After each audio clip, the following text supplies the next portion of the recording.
come January and your mobile numbers will have 11 digits.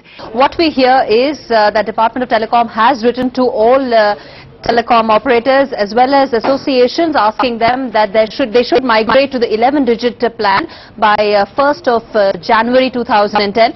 As far as why they need to do it, the reason behind it is that the rate at which the telecom sector is growing in India, soon there will be shortage of numbers given the existing 10-digit format that companies are following, and there is a need to add additional numbers, and that can only happen if there is an additional number that is attached to the number, and that is why they will need to migrate to 11 digits. So in all likelihood, there will probably be an additional 9 that will be added to all existing numbers.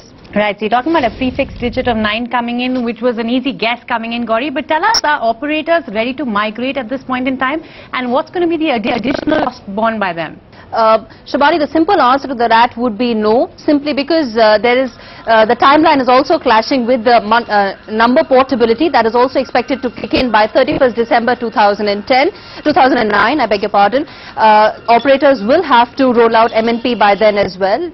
So clearly this is the timeline again that will be on the same time, that is 1st of January 2010. As far as the cost that has to be borne by telecom operators, back of the envelope calculation suggests that about 100 crore is the kind of cost that every telecom operator, the large operators, will have to shell out to upgrade their systems from the present one that they have, and that would require somewhere around 75 crore to 100 crore per operator. So clearly talking about 600 to 700 crores of a cost that will have to be borne by operators when they migrate to this new system where they can accommodate 11 digits for each mobile number.